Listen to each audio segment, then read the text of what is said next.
It is the wailing and gnashing of teeth. It is raucous celebrations. It is charges. It is countercharges. It is votes. It is dogs and cats living together. Mass hysteria. Welcome in, everybody. I'm Ed Berliner, host of The Hardline. Thanks for joining us. Our special coverage of Super Tuesday, because 1 hour from now, the polls will begin closing and the numbers will start rolling out. Oh, and again, we should point out that we already know what those numbers will tell us. At least that's what the polls say. It is an entire night of Super Tuesday coverage right up until midnight Eastern time. So buckle up, strap in, let's get going, and let's welcome the first victims because we got a lot to talk about. He is the former deputy assistant to then Vice President Dick Cheney, now contributor at the Daily Beast and CEO of Christie Strategies LLC, Ron Christie. He is the nationally syndicated columnist and senior editor at the Federalist, David Harsanyi. Gentlemen, thanks so much for joining us. Let's get to it. David, I come to you first. Biggest question of the night. Any surprises, you think? Probably not. I see Trump doing well. I mean, there are some reports about Cruz, exit polls looking good for Cruz, but exit polls are notoriously terrible. So I wouldn't put too much stock in that. I would suspect a very good day for Cruz. For Trump. Wait a minute. Freudian slip there. We're going to have that on tape. We're going to hold that to you a little bit later on. All right, Ron, good to see you again. Same question to you. Any surprises? Well, the surprise to me would be if Donald Trump can beat Ted Cruz in his home state of Texas. Texas is the firewall for Ted Cruz. If he can't win his own home state with 155 delegates, by far the biggest state tonight, then the question, Ed, is what's the viability for Senator Cruz moving forward? The last polls I've seen, and David's exactly right, these exit polls are entirely unpredictable, but it looks like it's a close election thus far in Texas. That's going to be my surprise pick tonight, what happens in Texas. All right, then let's get to it. I wasn't going to get to Ted Cruz until later, but let's address him right now, seeing as you brought him up, and I think it's a fair point, as we're all going to be looking at Texas tonight.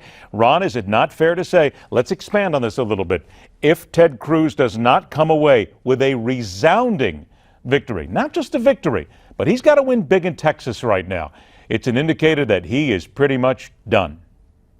Well, it's an indication that his candidacy, the viability of which moving forward, it becomes smaller and smaller of a strong rationale. Look, he's got to do well being the native son of the great state of Texas.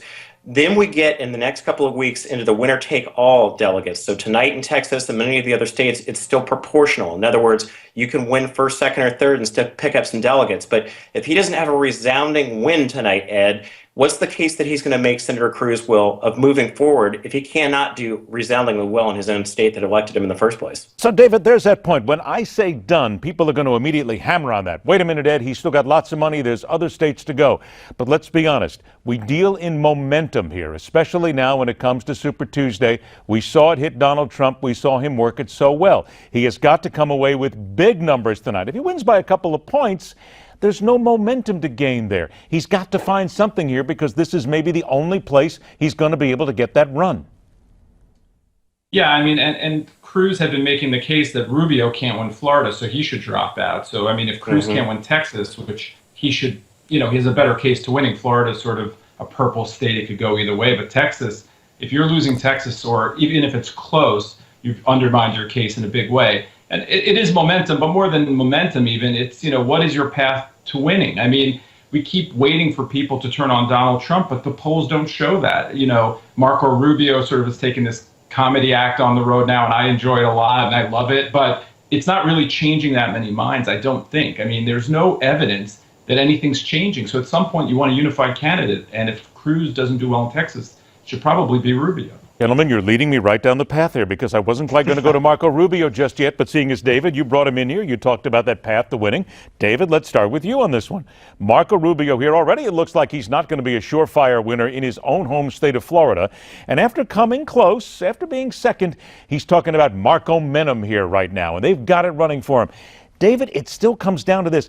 He can still then get to the convention by not winning. Sure, there's a possibility sitting there, but he's got to start winning something. Or wait a minute, I'm even going to pose this a different way, David.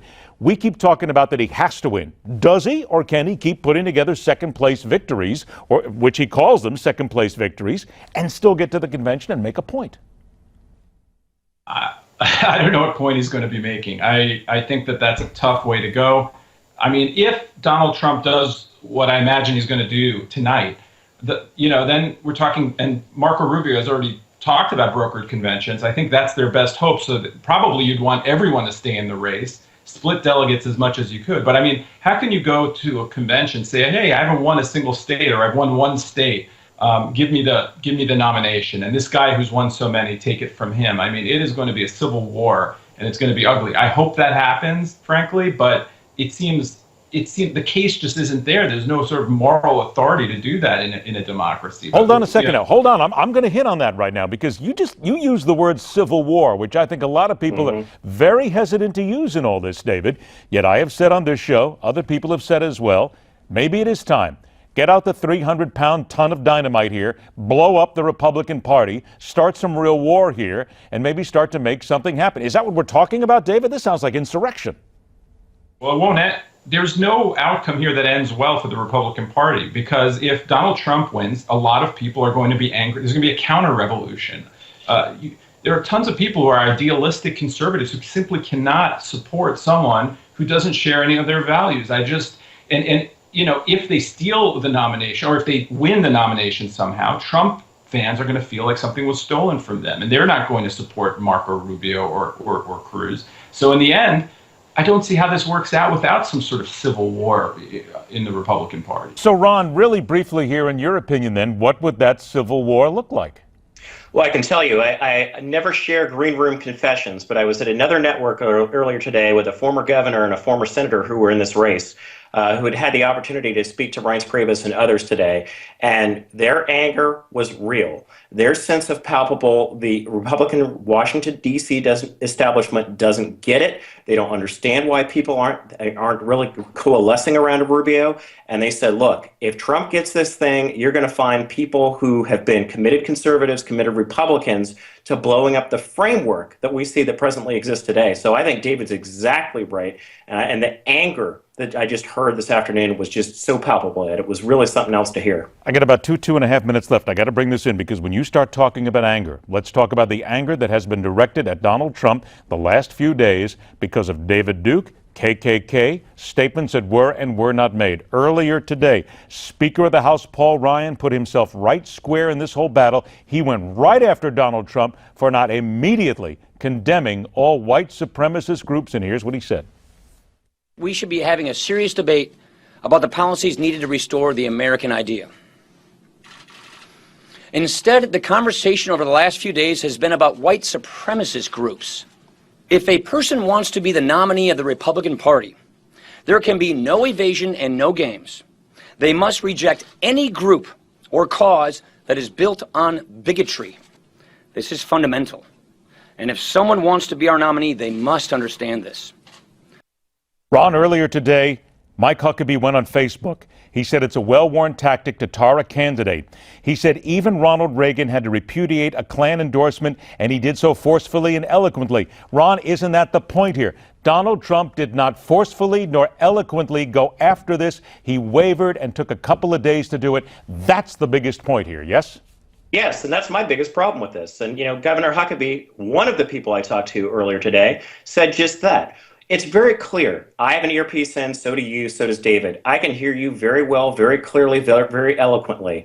For Mr. Trump to suggest that he couldn't hear what was being said, didn't realize that David Duke was a white supremacist, sounds clumsy, it sounds fumbling, and it sounds like he's grasping at straws not to address the elephant in the room, which is we have no time, no place, no patience for that sort of bigotry in our party, and Trump missed an opportunity to have spoken out. David, 30 seconds to you then.